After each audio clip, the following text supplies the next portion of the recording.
저는 14년 전에 김천에서 개척을 했습니다.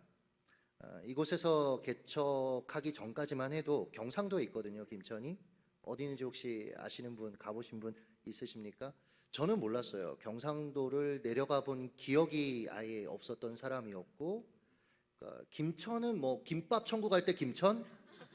근데 그건 알았어도 지명에 김천이 있는지는 처음 알았습니다. 이 과정을 설명하자면 너무나 길지만 하나님의 인도하심이 있었기에 연고지가 아니었고요. 아는 사람이 단 한 명도 없는 김천에서 개척을 감행했습니다. 지금은 하나님의 은혜로 약 400명 정도의 성도, 특별히 한 86% 정도가 40대 이하예요. 함께 공동체를 이루어 목회하고 있습니다. 처음에 김천에 내려간 날이 생각이 납니다. 아내 품에 안겨서 펑펑 울었어요. 아내가 저보다 8살 어리거든요. 근데 그 자매 품에 안겨서 제가 펑펑 울었습니다. 당시 제 나이가 32살, 아내가 24살이었습니다. 아는 이가 없는 낯선 곳에서 살아야 했는데 처음부터 그렇게 쉽지가 않았어요. 지역에 대한 정보가 일단은 없었습니다. 그래서 부동산 중개인 한 분을 전화해서 만나게 됐고, 좀 나이가 지긋이 든 어르신이었는데 이분이 소개해준 2층 집에서 살게 되었습니다. 근데 제가 집을 보러 갔을 때 제가 그때 처음으로 집을 봐본 거거든요. 왜냐하면 부교육자 생활하면서 뭐 제가 부동산에 이렇게 갈 일이 뭐가 있었겠습니까? 교회에서 다 해결이 되는데 처음으로 이제 부딪혀 봤는데, 이분이 보여준 그 집이, 안에 건물은 좋은데 2층 집이 뭔가 전체적으로 좀 느낌이 이상했습니다. 그래서 제가 물었거든요. 사장님, 저기 1층에 있는 저 가요방이라는 게 도대체 뭐예요? 처음 들어봤거든요. 노래방은 들어봤어도 가요방이라는 상호명은 제가 몰랐어요. 근데 김천에 갔더니 정말 많습니다. 그 가요방이라는 게. 뭐 별거 아니래요, 저한테. 영업도 안 한다고 그러더라고요. 안 하길 뭘 안 합니까? 밤만 되면 이 접대하는 여성들을 불러다가 술을 마시면서 노래 부르는 남자들의 그 고성 방가 소리를 늘 들어야만 하는 그런 건물이었던 거예요. 게다가요, 옆집은요, 알고 보니까 유흥주점에서 술을 따르는 도우미들이 대기하는 장소였습니다. 그러니까 주거지로서는 최악의 장소를 이 어르신이 저희를 소개해 준 거예요. 낯선 사람한테 잘해줘야 되는데 잘 모르니까, 어리숙하니까 제가 당한 겁니다. 아내가 어느 날 계단을 이렇게 올라오는데 이 건물에서 이제 대기하는 한 여성과 같이 올라가게 됐나 봐요. 그분이 저희 아내를 보면서 이렇게 얘기했대요. 새로운 아가씨구나. 그러니까 여러분, 32살의 그 젊은 청년이 마음이 너무 상하고 하나님을 향해서 좀 야속한 거예요. 지금 보여주네요. 네, 저기가 제가 살았던 2층 집입니다. 여인천하 그래요. 애증의 장소입니다. 그날 밤도 남자들의 그 고성 소리에 깼어요. 여러분, 그 노래방 소리가요, 이게 베이스 소리가 건물을 타고 들리거든요. 그러니까 자다가 사람이 깹니다. 너무 막 이상한 소리. 술을 마시고는 제발 노래를 안 불렀으면 좋겠어요. 온갖 이상한 소리를 내면서 막 이제 난리를 치는 거죠. 그 소리에 제가 깨떨었습니다. 너무 화가 나는 거예요. 아니, 어떻게 이렇게 이 사람이 사는 이 건물에서 어떻게 저럴 수 있고, 막 그 부동산 할아버지도 막 생각나면서 원망스럽고, 하나님 왜 도대체 날 이곳에 보내셨냐라는 마음도 막 들고. 그런데 이 남자가요, 엔딩곡을 부를 차례였어요. 그 마지막 이제 가기 전에 엔딩곡 부르잖아요. 근데 그 곡이 뭐였냐면, 나 같은 죄인 살리시. 나 같은, 정말 구슬프게 간절히. 근데 그 소리를 딱 듣는데 순간 울컥했습니다. 저 남자도 하나님 입장에선 잃어버린 한 영혼이구나. 하나님이 기다리시는 둘째 아들이구나. 이게 깨달아지는 거예요. 그래서 저도 모르게 무릎을 꿇고, 하나님, 저분이 다시 주님께 돌아오게 해주세요. 하나님, 저 남자에게 은혜를 주세요. 그러니까 하나님께서 저를 목사로 살게 하시려고 그냥 행정적으로 그냥 설교하는 사람으로가 아니라 가슴으로 성도들과 하나님이 사랑하시는 이들을 향한 시선을 주시려고 제게 이런 상황들을 허락해 주셨던 것 같아요. 이후에 여러분 상황은 달라지지 않았습니다. 우리가 이렇게 하나님 앞에 반응하고 기도하며 뭔가 극적으로 내 삶에 어떤 것들이 바뀌기를 기대하지만 아무것도 달라진 것이 없었어요. 오히려 더 노래방 소리는 더 크게 들렸습니다. 그런데 달라진 게 하나 있더라고요. 제가 달라졌습니다. 상황과 사람을 바라보는 제 시선과 태도가 달라졌어요. 이후에 남자들의 고성 때문에 밤잠을 깰 때면 미운 게 아니에요. 그때부터는 이들을 위해 기도할 기회다라는 생각 때문에 이들을 위해서 기도했습니다. 가끔 도우미 여성들, 유흥주점 도우미 여성들과 함께 마주칠 때가 있어요. 집 올라가는 계단에서. 그러면 예전에는 그랬습니다. 속으로. 야, 너네들은 진짜 할 일이 없어서 이런 데서 이렇게 니네 일하고 있니? 너희들 사지 멀쩡한데 일해야지. 사실은 격렬했었는데 저분도 누군가의 가족이겠구나. 누군가의 엄마일 수도 있겠구나. 그런 마음이 생기면서 집에 돌아오면 그 자매들을 생각하면서 하나님 저 자매들을 구원해 주세요. 하나님 저 자매들이 다른 일들을 찾을 수 있도록 환경들을 하나님 열어주세요. 기도하고 그렇게 하나님 앞에 반응했더랬습니다. 그러니까 제 마음이 예전에는 그 집으로 들어갈 때 지옥 같았거든요. 근데 달라진 건 없는데 하나님께 주신 사명의 자리인 것 같은 거예요. 그리고 그렇게 기도하고 나면 마음이 한결 편한 거죠. 마음이 막 화가 나고 피해의식에 사로잡히는 게 아니라 오히려 감사가 제 안에 있는 거예요. 그래서 오히려 그것을 아내와 간증을 나누고 그러니까 삶의 활력들이 있는 거죠. 사랑하는 여러분, 누군가를 향한 어떤 경멸 그리고 비판으로는 나도 너도 상대도 바꿀 수가 없어요. 상황은 더 최악으로 치닫는 겁니다. 여러분, 지금 우리가 마주하고 있는 대한민국의 상황이 그런 거 아닙니까? 서로 다 비판해요. 서로 다 경멸합니다. 그럼 뭔가 문제가 해결될 것 같은데 점점 해결의 기미가 보이지 않고 있어요. 저는요, 예수의 방법만이 해답이라고 생각을 해요. 그래서 오늘 좀 나누기를 원하는데, 제 둘째가 2살 때 오직 관심사가 형의 장난감일 때가 있었습니다. 문제가 있어요. 근데 손이 일단 컨트롤이 안 되고 상황과 분위기 파악이 안 되셔서 자꾸 형의 것들을 망가뜨리는 거죠. 사건 당일 아침에 둘째 이음이가 결국 또 형이 만든 정성스럽게 만든 그 블록을 무너뜨렸습니다. 순간 5살 꼬마 하음이가 버럭 화를 내는 거예요. 아이한테. 그런 모습이 저한테 되게 당황스럽기도 하고 동생한테 그러는 게 제 눈에 좋게 보이지도 않아서 제가 하음이한테 한마디 했습니다. 하음아, 동생한테 화 좀 내지 마. 그러면 아이가 어떻게 반응하죠? 아빠 제가 잘못했네요. 지적해 주셔서 감사해요. 이렇게 여러분 자녀들은 그렇게 하나요? 지지 않고 응전하더라고요. 아빠도 화내잖아요. 5살이 아빠도 화내잖아요. 막 가슴속에 뜨거운 게 막 올라오면서 야, 내 화는 너하고 질적으로 차원이 달라. 나는 너를 교정하려고 하는 선한 의도로 이렇게 한 거야 라고 자기 방어를 논리적으로 하고 싶었지만 사실 아이 말이 맞더라고요. 여러분 보세요. 저는 아이의 행동이 마음에 들지 않았습니다. 여러분도 그럴 때 있죠. 누군가의 행동이 마음에 들지 않는 거예요. 물론 바로잡겠다라는, 그를 도와주겠다라는 어떤 의도가 있었을지는 모르겠습니다. 그래서 우리는 어떻게 해요? 때로는 비판합니다. 더 나아가면 화내는 거예요. 지적하는 거예요. 그런데 돌아오는 것은 무엇이죠?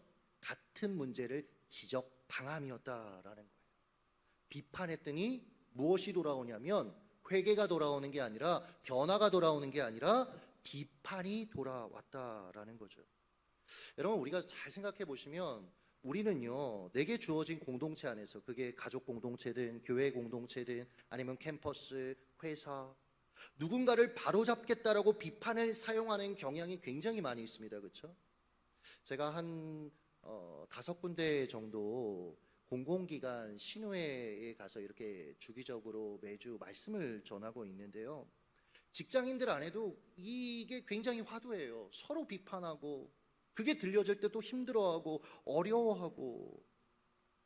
여러분 중에 혹시 비판받은 뒤에 내가 극적으로 변화된 어떤 경험이 있다 이런 분 계십니까? 누가 날 비판했는데, 누가 나에 대해서 비판하는 소리를 들었는데 내가 그것 때문에 내 인생이 예수님을 닮게 되었어요. 여러분 이런 분들 혹시 여기 계십니까? 아니요, 여러분 거의 없을 겁니다. 저는 지금까지 누군가 제 잘못이나 제 연약함에 대해 지적해서 바뀐 게 별로 없어요. 오히려 여러분 창피하고요. 내가 부족한 부분이 분명 맞는데도 오히려 화가 나더라고요. 오히려 그를 멀리하게 되더라고요. 비판이 능력 없는 몇 가지 이유가 있는데요. 먼저는 비판은 사랑의 마음에서 비롯된 방법이 아닌 경우가 대부분이기 때문에 이 비판이 능력이 없는 거예요.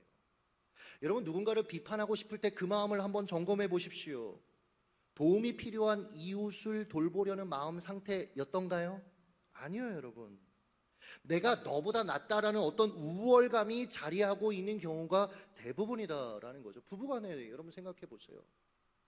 오늘 내가 한 수 가르쳐 줄 거야. 내가 오늘은 내 마음에 이 불편한 걸 너한테 다 쏟아낼 거야. 내가 너보다 더 나아. 그러니까 나한테 들어야 돼.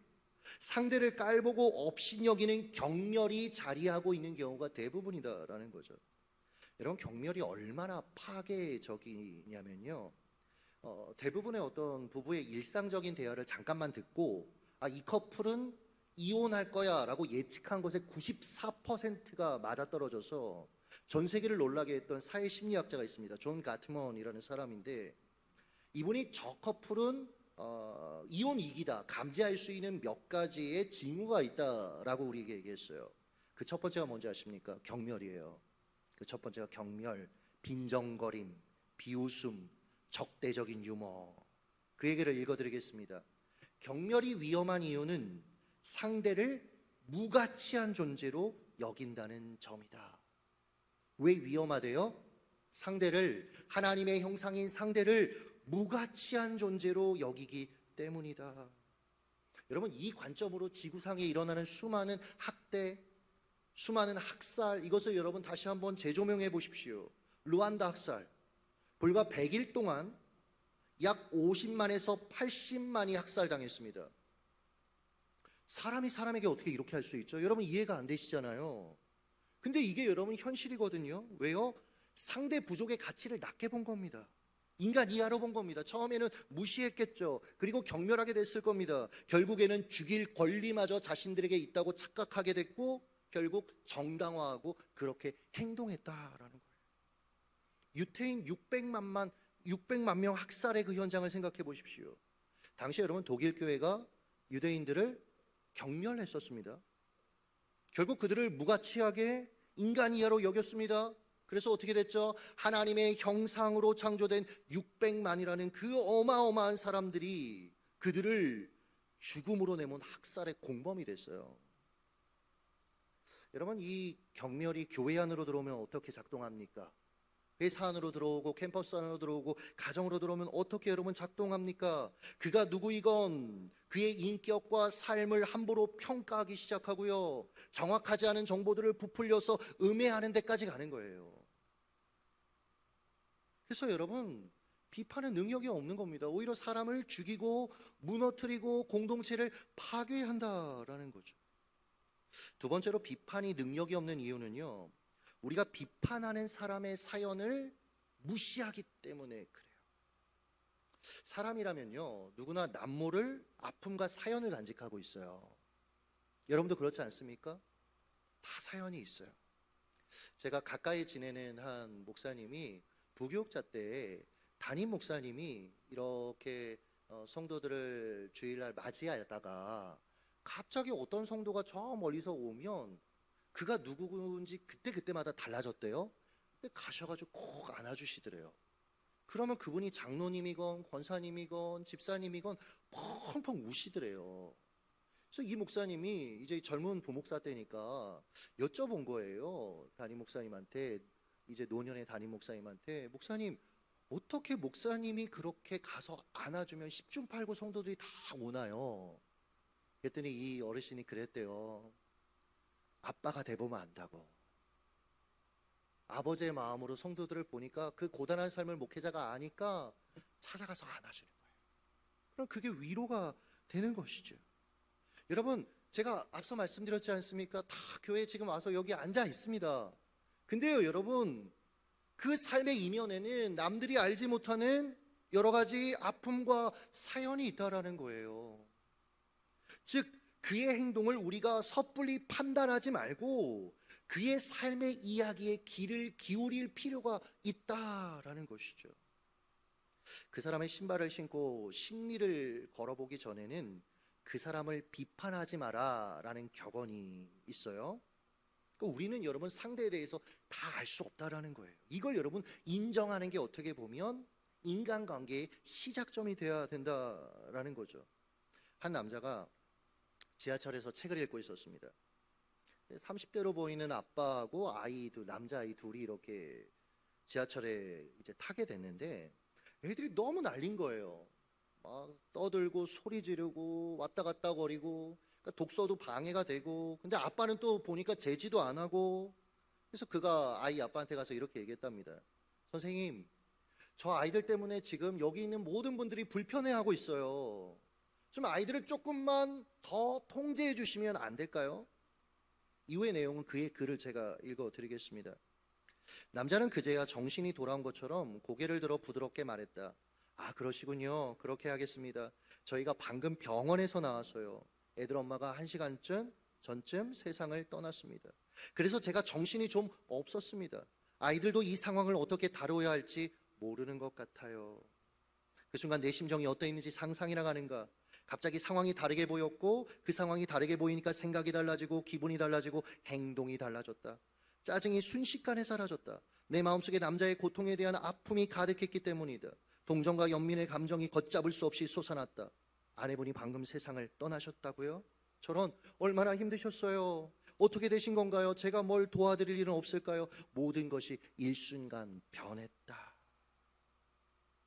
사랑하는 여러분, 우리가 마주하고 있는 그 한 사람은요, 우리가 알지 못하는 인생의 고단함들을 안고 내 앞에 노력하며 서 있다라는 것을 보는 눈이, 그 여유가 우리 가운데 열리시기를 예수님의 이름으로 축복합니다.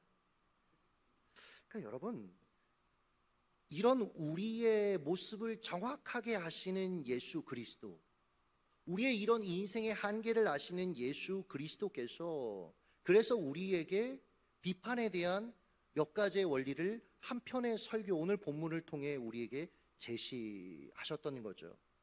1절을 여러분 같이 한번 우리 읽어보겠습니다. 읽습니다. 시작. 비판을 받지 아니하려거든 비판하지 말라. 우리가 누군가를 비판하면 상대도 우리를 비판하는 악순환이 반복된다라는 거예요. 그러니까 비판하지 말랍니다. 사실 우리 중에 어떤 사람도 우리가 정확하게 분석한 그 비판의 내용으로부터 완전히 자유로운 인생이 있을까요? 없을까요? 여러분, 그런 인생은 없습니다. 군 시절에 사단교회에 청소년부 교육전사 사역을 하게 됐어요. 그냥 군종병으로서가 아니라 실제로 전도사 사역을 좀 이렇게 특이하게 하게 됐습니다.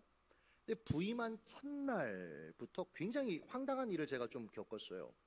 찬양 리더가 당시에 고3 아이였고, 뭐 저도 나이를 생각해 보면 23살 뭐 이랬으니까. 근데 얘가 40분 넘게 찬양 인도를 하는 거예요. 9시에 시작하면 9시 40분, 45분까지. 적어도 예배는 10시에 맞춰야 성가대 교사들도 가고 이래야 되는데 45분 설교를 해요. 제가 이 찬양을 묵상했는데 이런 일이 있었구만. 게다가 토요일 청소년 기도 시간이 되면 얘가 목소리도 엄청 크거든요. 선교단체에서 훈련받은 그런 아이였는데, 하나님, 저 어린 전도사를 불쌍히 여겨주시옵소서, 많이 부족합니다. 저도 알아요. 제가 부족한 건 아는데, 와, 막상 누군가가 기도하면서 그런 식으로 다 들리게 기도를 하니까 너무 처음에는 당황스럽고 나중에는 막 쥐구멍이라도 막 들어가고 싶고 화도 나고. 하이라이트는 뭐냐면 이제 기도하다가 본인이 피를 받아요. 막 뜨거워집니다. 그럼 저한테 허락도 안 구하고 제 몸에 손을 대면서 이제 기도해 주는 거예요. 영권을 가지고 이제 저를 위해 기도해 주는 겁니다. 야, 저놈은 도대체 뭔가. 그렇다고 이게 제가 그 당시에 일병인데 얘네 아빠는 소령이었거든요. 이 일병이 어디 감히 소령 아들한테 뭐라고 할 수 있겠어? 이게 뭐 어떻게 할 수가 없는 거예요. 그렇게 이제 사역을 계속 하다가 운명의 날을 맞이하게 됐습니다. 하나님의 디데이죠.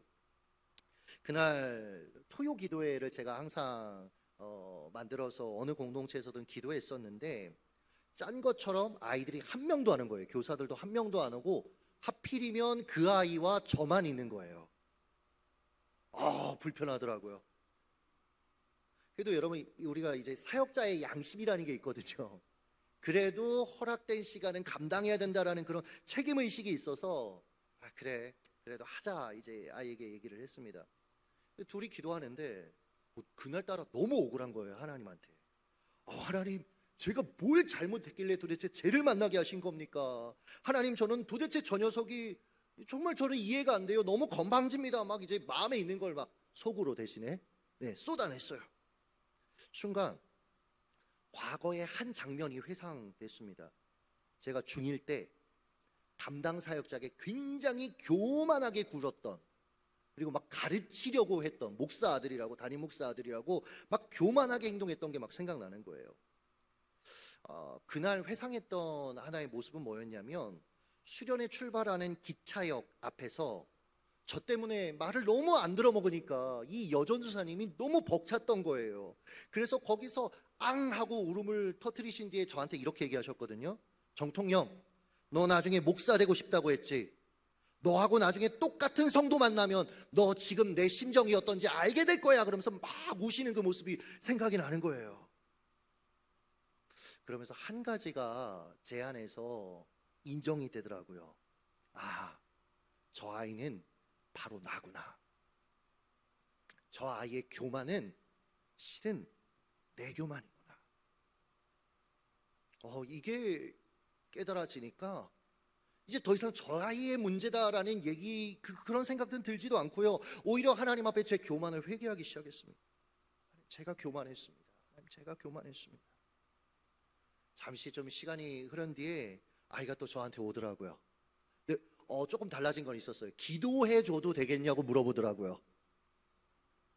올게 온 겁니다. 근데 뭐 이미 회개했고 제 마음이 이제 하나님의 은혜로 무장해제된 상태라 그냥 그렇게 해달라고 했습니다. 여러분 보세요. 진짜 문제는 은혜 없는 메마른 제 마음이었던 거예요. 우리가 자꾸 어떤 상황, 어떤 사람을 이야기하는데 사실 정말 하나님 앞에서 우리가 돌아봐야 될 것은 메마른 나의 마음이다라는 거죠. 사랑 없는 제 가슴이 문제였던 거예요. 피해자를 자체한 나머지 내 영적 실체를 보지 못한 채 상대의 문제만 바라봤던 제 눈이 문제였다라는 것이죠. 그런데 그 기도의 과정을 통해서 하나님이 제 실체를 깨닫게 하신 거예요. 그러니까요, 문제가 됐던 게 더 이상 문제가 되지 않는 거예요. 여러분, 우리가 문제라고 생각하는 게요, 하나님의 은혜 앞에 서보면, 하나님의 그 말씀 앞에 서보면 문제가 안 되는 게 너무나 많아요. 다들 문제 때문에 못 살겠다고 얘기하는데 아니요, 여러분. 하나님으로 인해서 문제가 아닌 게 되면, 내가 하나님의 사람으로 반응하면, 여러분, 저와 여러분을 왜 그곳에 부르셨는지 아십니까? 말씀에 응답하는 그 복의 통로로 우리를 사용하시려고요. 근데 우린 자꾸 뭐라고 얘기합니까? 네가 바뀌어야 된다고 얘기해요. 여기서도 우리의 불행은 시작되는 것이죠. 아이가 저를 위해서 이렇게 기도했습니다. 하나님, 제가 전도사님을 무시했습니다. 함부로 대했습니다. 회개합니다. 지도 않았던 거예요. 저를 함부로 대하고 있는 걸. 이 사건 이후에 말씀을 묵상하던 중에 잠언 27장 17절이 눈에 들어왔어요. 철이 철을 날카롭게 함과 같이 사람이 그의 친구의 얼굴을 빛나게 하느니라. 할렐루야. 철을 날카롭게 다듬으려면 어떻게 해야 됩니까? 철보다 경도가 더 단단한 것을 가져다 대야죠. 마찬가지로 사람이 친구의 얼굴을 빛나게 한다. 여러분, 철보다 단단한 게 사람의 마음 아닙니까? 한번 미워하면 끝까지 미워합니다. 한번 고집 부리기 시작하면요, 무슨 일이 있어도 자신이 틀려도 틀렸다고 인정하지 않아요. 누군가에 대한 편견을 갖기 시작하면 그의 모든 행동을 계속해서 부정적으로 해석해내는 것이 사람의 마음 아닙니까? 이런 우리를 너무나 잘 아시는 하나님이 우리의 마음을 예수님 닮게 하시려고, 우리의 인생을 예수 닮게 하시려고 쓰는 방법 중에 하나가 내가 교만하면 나보다 더 교만한 철을 갖다 대시는 거예요. 그러니까 여러분, 자꾸 교만한 사람이 여러분 눈에 밟히면 내 철이 아닌가 한번 기도해 볼 필요는 있습니다. 그러니까 자꾸 저 사람이 불편해요. 그럼 여러분, 하나님이 우리의 눈을 여시면 사실은 그 불편함이 내 안에 있을, 나도 저러한 모습이 내 안에 있을 가능성이 굉장히 크다라는 거죠. 근데 우리는 깎이기 싫거든요. 인정하고 싶지 않거든요. 그래서 계속해서 철들을 비난하고 비판하고 멀리하고. 근데요 여러분, 안 깎이려고 계속 그 철들을 회피해 보십시오. 다른 데 가도 거기 철이 있습니다. 그래서 이왕이면 여러분 빨리, 우리 청년들 이왕이면 청년 때에 빨리 깎이는 것이 신상에 좋다라는 마음을 이 연사가 외칩니다. 네, 이왕 깎인다면 하나님의 말씀 앞에 여러분 철저하게 빠르게 자신을 내어드릴 필요가 있다라는 거죠. 이 시선으로 아이를 보니까 그 아이는 저를 아프게 하는 철이 아니라 저를 예수님 닮게 만들어주는 소중한 철이더라고요. 그리고 여러분, 그 아이 지금 목사돼 있습니다. 아마 걔도 자기의 철을 만나고 있지 않을까. 저하고 잘 지내고 있어요. 저하고 너무 잘 지내고 있고 제 사역에도 참 많은 좋은 동역을 해주고 있는 친구입니다. 그러니까 여러분, 제가 그때 하나님의 마음을 기도 가운데 깨닫지 못했다면 그와의 만남과 그 이후의 일들을 예비하신 하나님의 복들을 받아 누리지 못하는 안타까운 일들이 있을 수도 있었다라는 거예요. 다시 돌아와서 비판하지 말라고 하신 예수님이요, 한 가지 예를 우리에게 들어주셨죠. 6절입니다. 같이 한번 우리 6절 말씀을 읽도록 하겠습니다. 시작. 거룩한 것을 개에게 주지 말며 너희 진주를 돼지 앞에 던지지 말라. 그들이 그것을 발로 밟고 돌이켜 너희를 찢어 상하게 할까 염려하라. 여러분 보세요. 귀한 진주를 배고픈 돼지한테 먹이로 여러분들이 던져준다고 가정해 보십시오. 어떤 일이 일어나겠습니까? 맛있는 음식을 주셔서 감사합니다. 여러분 저를 받으실까요? 아니요. 딱딱한 진주를 입안에 넣고 꽉 물다가 입 안이 다치는 거예요. 그래서 이 짐승이 화가 나서 진주를 제공한 사람을 공격하게 되는 거죠. 마찬가지입니다. 사람은 비판을 소환할 능력이 없어요. 물론 제가 참 존경하는 팀 켈러 목사님은 누군가의 비판에 대해서 단 1%라도 일말의 진실이 있는지 살필 수 있어야 된다라고 얘기하시지만 사실은 여러분 이게 그렇게 쉬운 건 아니에요. 정말 하나님 앞에서 자신을 그렇게 잘 쳐서 복종하고 그 말씀 앞에 섰기 때문에 이러한 태도가 형성된 것인데, 근데 여러분 대부분의 사람들 비판을 소화할 능력이 없습니다. 아무리 비판의 내용이 좋고 옳다고 해도 이 방법이 그렇게 효과적이지가 않은 거예요. 앞서 저는 제 첫째 아이에게 화 좀 내지 마, 진주를 던진 겁니다. 돌아온 게 뭐예요? 아빠도 화내잖아요. 공격을 받았습니다. 아이는 제가 던진 그 진주를 소화할 능력이 없었던 거예요. 그날 아침에요, 제가 이 문제를 놓고 충격을 받아서 기도하고 나서 하루를 보냈죠. 그리고 어린이집에서 돌아온 아들을 퇴근하고 만난 뒤에 제가 사과했어요. 하함이 말이 맞아. 아빠가 하함이가 그렇게 하는 행동을 보면서 사실은 화가 났었어. 그래서 아빠가 그렇게 너한테 얘기한 거 정말 미안해.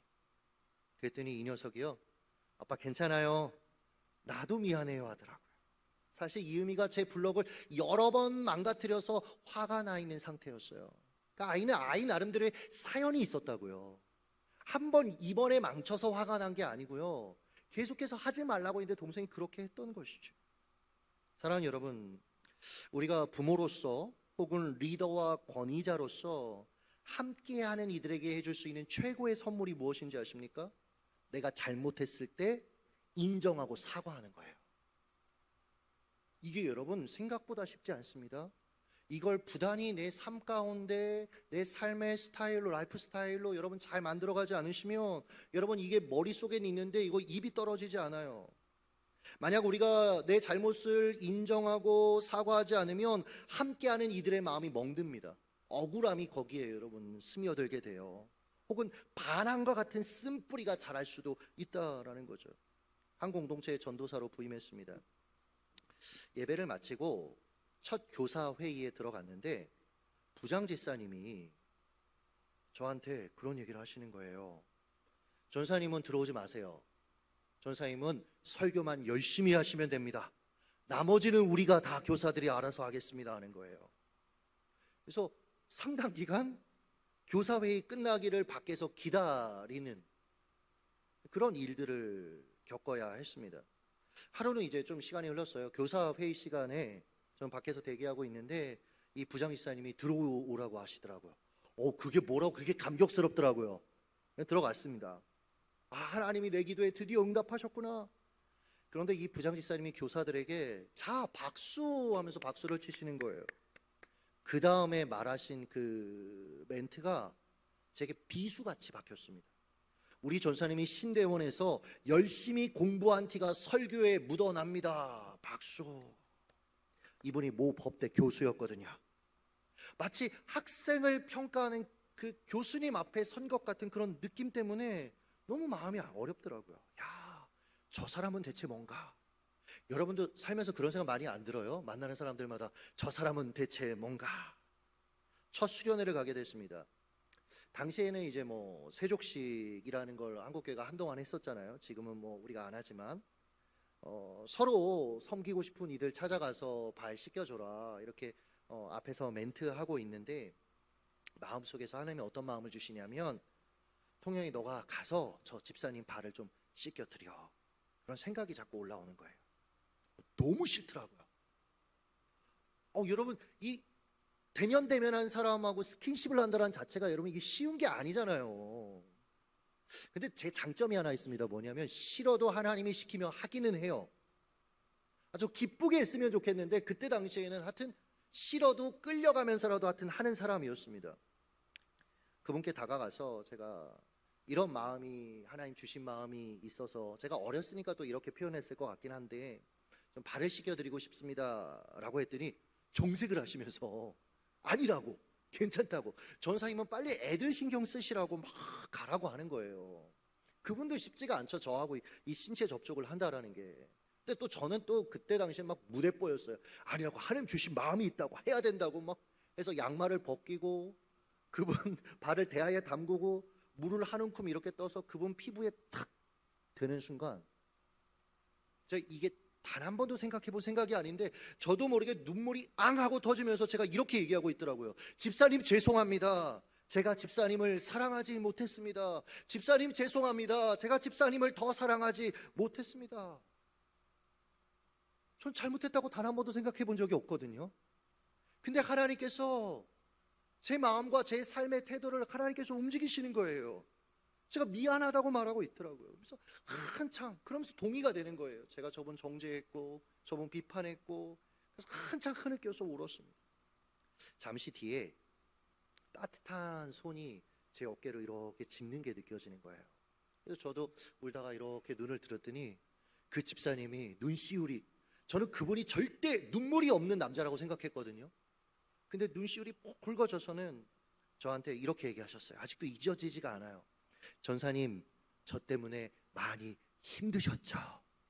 이분도 알았던 겁니다. 자신이 저를 힘들게 하고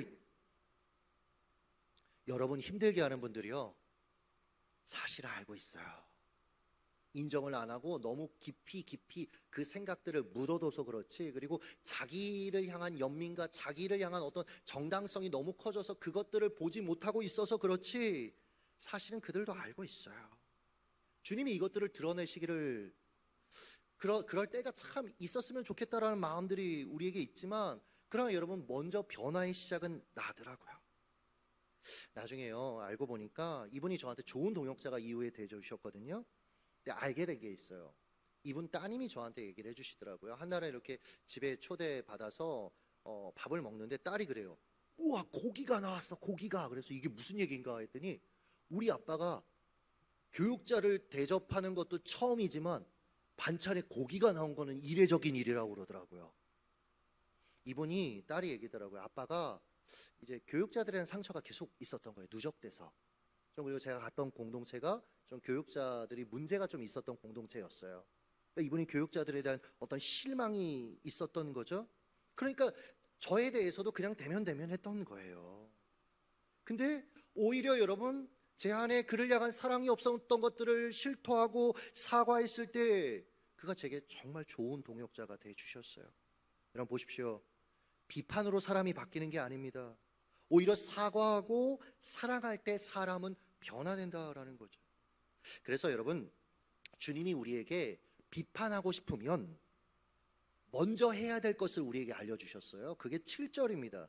7절 한번 우리 같이 읽어보도록 하겠습니다. 시작. 구하라, 그리하면 너희에게 주실 것이요, 찾으라, 그리하면 찾아낼 것이요, 문을 두드리라, 그리하면 너희에게 열릴 것이니. 할렐루야. 그러니까 비판을 말하기 전에 뭐 먼저 하래요? 기도하랍니다. 기도하랍니다. 상대를 위해 기도하랍니다. 여러분, 기도가 무엇입니까? 제가 학부 1학년 때 유상선 목사님이 개설한 4학년 수업을 들었어요. 이게 엄청난 실수였습니다. 기도와 영성이라는 수업이었어요. 아직도 기억에 납니다. 레포트가 뭐였냐면 1시간 기도하고 기도일지 쓰는 거예요. 들어가지 말았어야 됐습니다. 이제 그래도 이제 열심히 하고자 하는 그 1학년생이었으니까, 그리고 하나님 앞에서 정직하게 이걸 하고 싶어서 타이머를 이렇게 맞추는 걸 준비한 뒤에 기도를 시작했습니다. 하다 뭐 기도 정말 뜨겁게 했고, 나중에 할 기도거리가 없어서 뭐 세계 선교를 위해, 열방을 위해 막 정말 기도했습니다. 그리고 시계를 딱 봤거든요. 5분을 넣었더라고요. 5분. 뭐 신학교 들어오기 전까지 수련회 가서 뭐 2시간 기도했느니 1시간 기도했느니 이건 제 기도 실력이 아니었던 거예요. 이런 기도가 관계거든요. 어떤 면에서는 관계거든요. 우리가 여러분 불편한 사람, 어색한 사람하고 대화할 때 주변에 그래도 아는 사람들 같이 있어서 한 7, 8명 뺑 둘러서 서로 얘기하면 분위기 때문에 한번 웃기도 하고 나도 말 한마디 하기도 하고 시간을 보낼 수가 있습니다.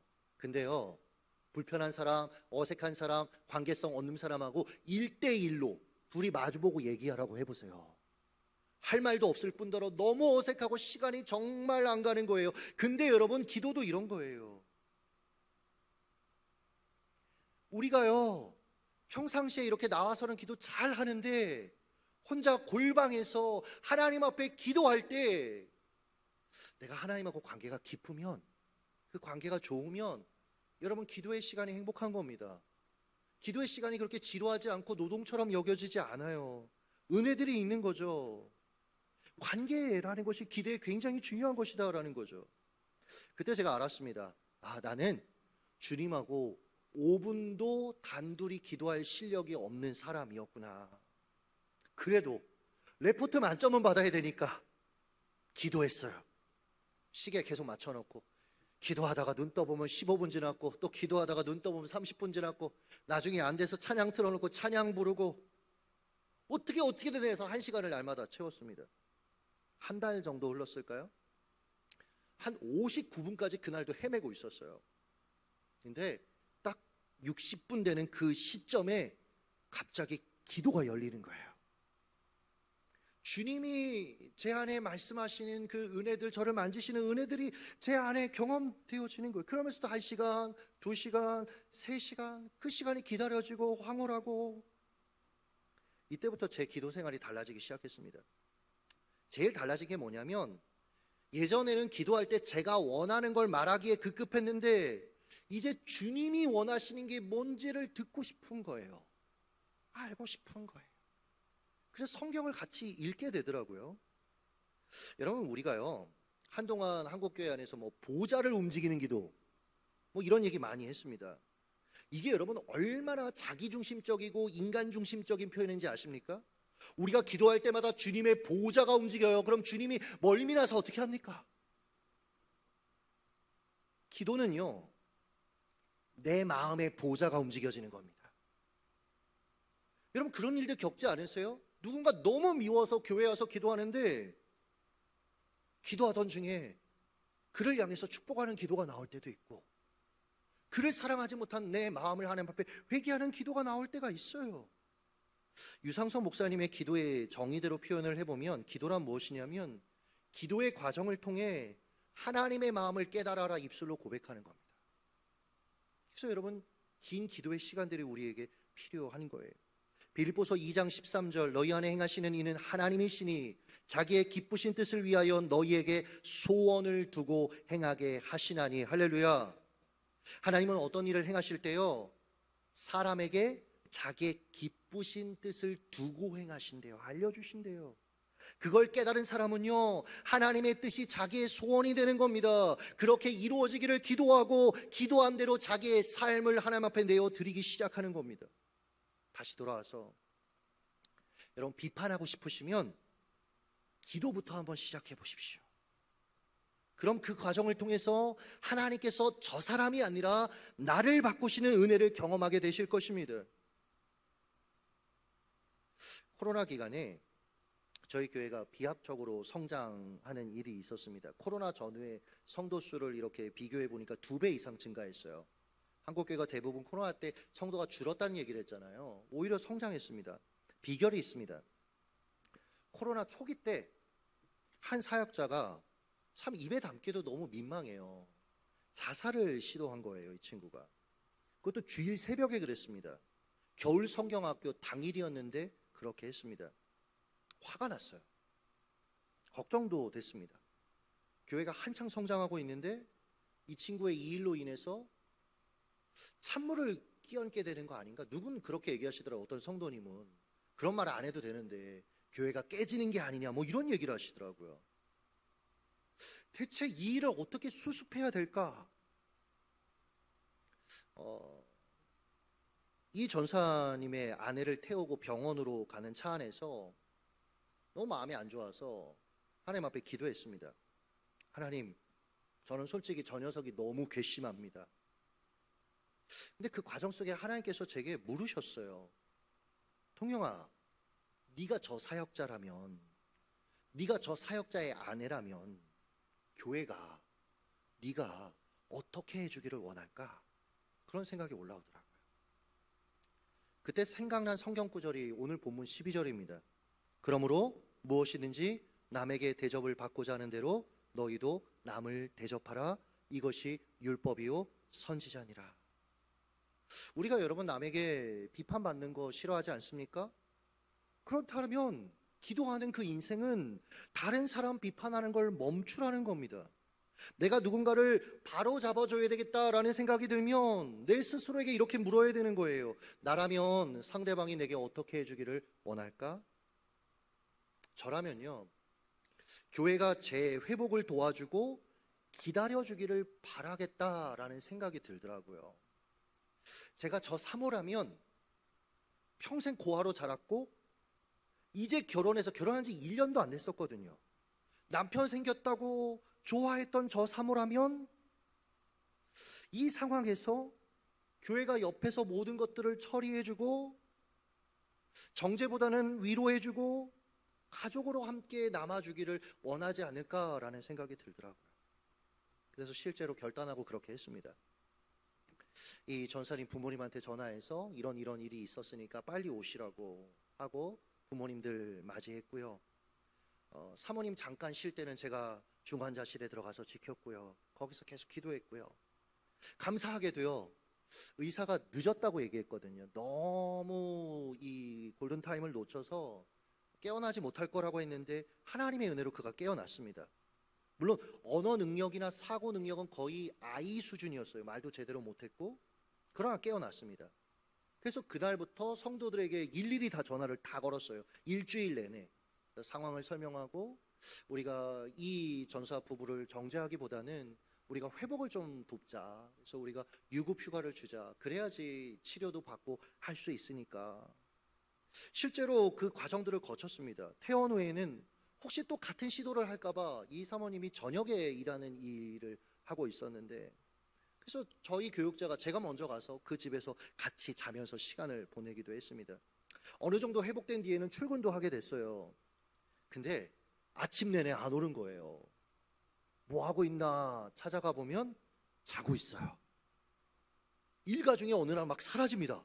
어디 갔나 나중에 알고 봤더니 게임 같이 하는 사람, 게임에 빠진 거예요. 그때부터 같이 파티 사냥해야 된다고 일과 시간에 사라진 거예요. 그때마다요, 이게 여러 가지 마음이 막 오르락내리락했는데, 그때마다 내가 저 친구라면, 저 아내라면 어떤 마음으로 공동체가 대해주기를 원할까 되새기면서 한 4년 이상을 인내함으로 그를 대했습니다.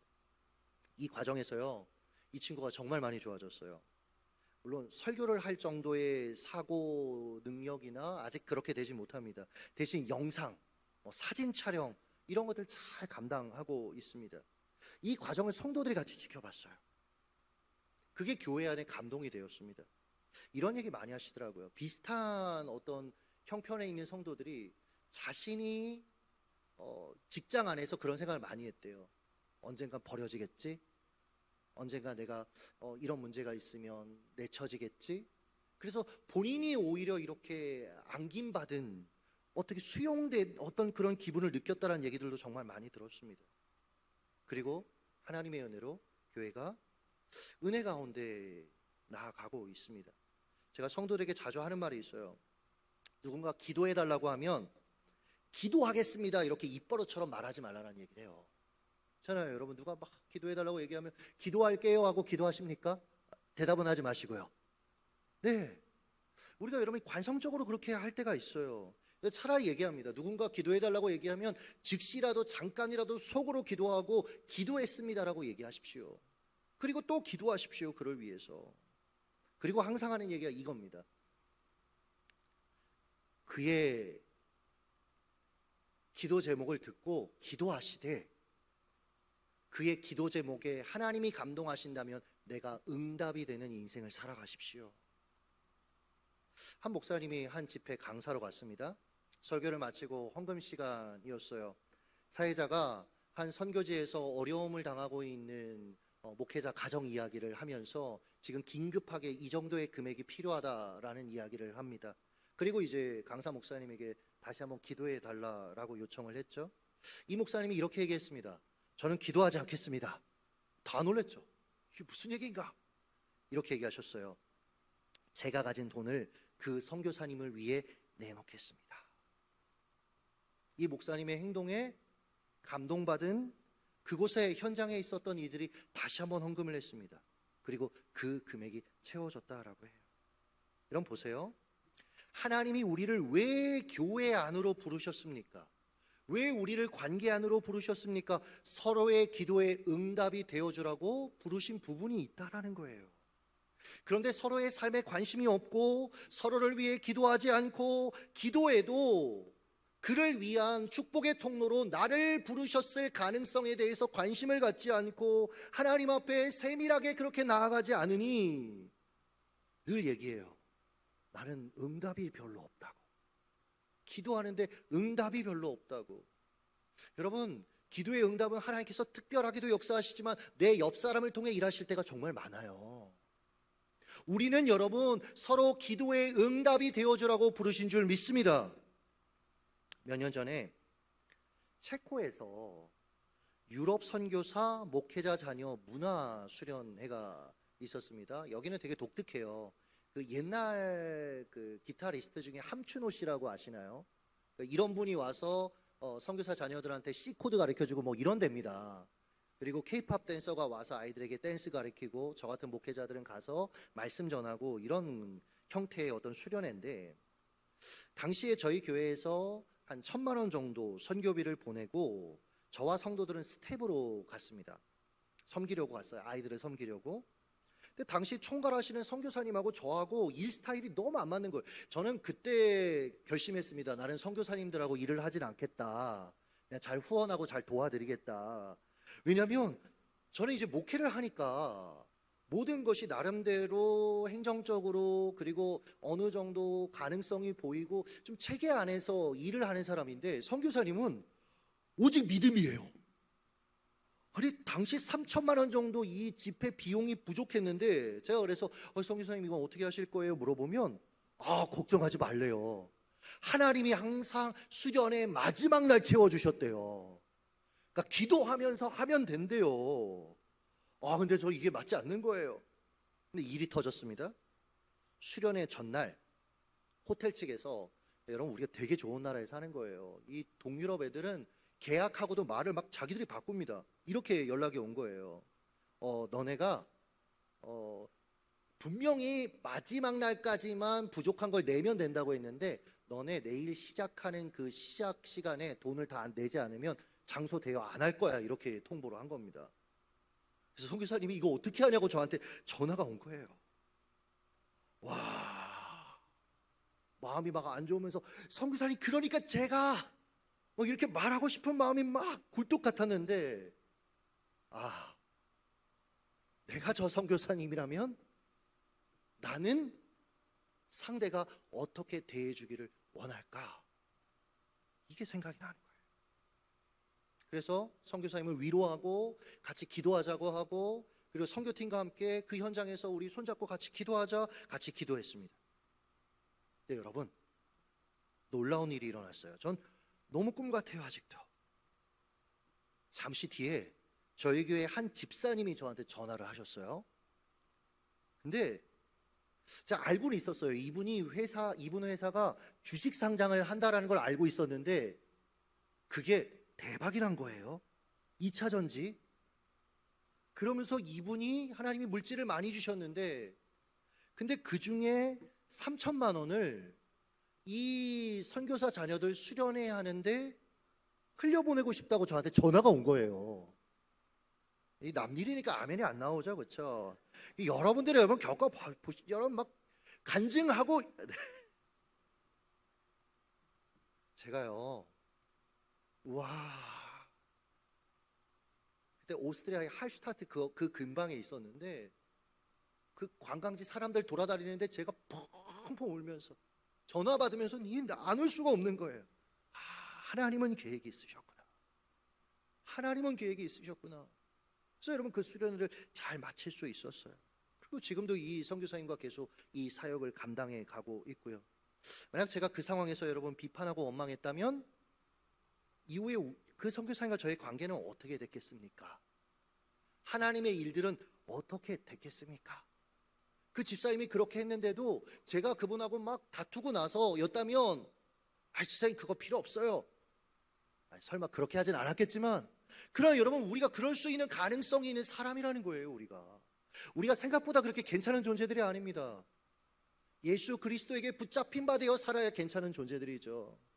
예수 나무에 우리가 붙어 있어야 그래서 예수의 열매를 맺을 수 있어야 여러분 그래야 우리가 여러분 복된 인생을 살아갈 수 있는 것이죠. 사랑하는 여러분, 주님은요 저를 그 현장에 보내신 건 감시하라고 보내신 게 아니고요 판단하라고 보내신 게 아니고요 그 현장에 기도의 응답이 되어주라고, 거기에 찾아온 선교사 자녀들, 그 상처 많고 어려움 가운데 있는 그 아이들, 그들의 기도의 응답이 되어주라고 저를 복의 통로로 보내신 거예요. 여러분의 삶의 자리를 한번 생각해 보세요. 여러분 그 자리에 여러분을 왜 보내셨을까요? 왜 이 창신교회로 여러분을 왜 보내셨을까요? 여러분을 복의 통로로 쓰시려고 보내신 줄 믿습니다. 근데 우리가 이걸 자꾸 놓치는 거예요. 그리고 자꾸 우리의 시선을 비판으로 여러분 물들게 하는 거예요. 그럼 여러분 서로 아프고 찌르고 상하고. 저희 교회 자랑 하나만 하겠습니다. 제가 여기 오기 전에 저희 장로님이 저한테 전화가 오셨어요. 장로님이 제가 이제 안식월을 가요. 4월 달에 한 3주 정도 제가 안식월을 가는데 제가 또 책을 두란노 통해서 책을 의뢰받아서 그 책을 쓰러 가요. 그래서 교회에게도 이야기하고 광고했더니 장로님이 전화가 오신 거예요. 목사님, 안식월 가서 책 쓰지 마세요. 제가 너무 당황스러워서 장로님 무슨 얘기냐고 그랬더니 목사님 가서 온전히 쉬세요. 목사님 가서 푹 쉬셔야 목사님 그 뒤에 목회를 힘있게 감당하실 수 있지, 목사님 거기 가서 계속 책 생각하고 그래서 오히려 지쳐서 오시면 목사님도 힘들고. 목사님 그렇게 하지 마세요. 이게 또 남 얘기니까 또 여러분들 별로 감동 안 하시고, 여러분 회사의 오너가 여러분한테 그렇게 얘기하거나 부하 직원이 그렇게 얘기하거나 동료가 그렇게 얘기하면 여러분 이 기쁜 소식을 온 세상에 전하지 않겠습니까? 근데 여러분 이게 저희 장로님 한 분만이 아니었어요. 오늘 저한테 많은 성도님들이 톡이 오셨는데, 목사님 안식월에 책 쓰지 마세요. 목사님 쉬셨으면 좋겠어요. 그러면서 저한테 오늘 차도 마시세요, 뭐도 하세요 하면서 선물도 보내주시고, 그러니까 제가 너무 행복한 거예요. 제가 그런다고 여러분, 그리고 장로님이 그 얘기도 하셨어요. 올 1년은 목사님 목회하지 마시고 좀 쉬세요. 목사님 14년을 달려오셨잖아요. 목사님 앞으로 구말리 같은데 목사님 좀 쉬셨으면 좋겠어요. 그런다고 제가 놀겠습니까? 여러분 쉬겠습니까? 그건 아니지만 숨이 튀어지는 거예요. 너무나 행복하다. 내가 이 공동체에 있는 게 너무 행복하다. 나는 너무 행복한 목회자다. 여러분 더 열정이 생기고 더 사랑하고 싶고 더 사역하고 싶고, 여러분 은혜의 선순환이 되어야 하는데, 가정에서도 어느 순간에 우리가 서로를 향해서 비판하고 기도하지 않아요. 서로를 위해서. 여러분 남편을 위해서 기도하고 아내를 위해서 기도하는 것이 언제적인지 여러분 한번 생각해 보십시오. 제가 요즘 한국교회 이곳저곳 말씀을 전할 기회들이 많이 생겨서 말씀을 전하고 있어요. 처음에는 가서 말씀 잘 전해야지 이런 마음이었다면, 최근에 기도하면서 하나님께서 제게 이런 마음을 주시는 거예요. 통영아, 너가 가서 말씀 전하는 그 교회의 성도는 내가 너무 사랑하는 사람들이야. 기도 없이는 못 서겠더라고. 그러니까 만난 게 처음인데도 그냥 보면 눈물도 나고. 하나님이 너무나 사랑하니까. 여러분을 얼마나 사랑하셨으면 아들 예수 그리스도를 내어주시기까지 그 사랑을 우리에게 보여주셨겠습니까? 여러분 이 눈이 우리에게 열렸으면 좋겠어요. 나를 사랑하시든 너를 사랑함을 우리가 깨달았으면 좋겠어요. 서로 더 사랑하는 겁니다. 서로의 고단한 삶의 그 이야기에 귀를 기울이는 겁니다. 더 친절하고 더 온유하게 대하는 겁니다. 여러분 그 공동체는 살맛 나지 않겠어요? 행복하지 않겠어요? 예수가 느껴지니, 예수가 보이니 자랑하지 않겠어요? 여러분 저는 이 창신교회를 통해서 지금까지도 많은 이들이 예수님을 경험했지만, 바라기는 여러분의 삶을 통해서, 여러분의 친절을 통해서, 여러분의 사랑을 통해서 예수 그리스도가 경험되는 공동체 되시기를 예수님의 이름으로 축복합니다.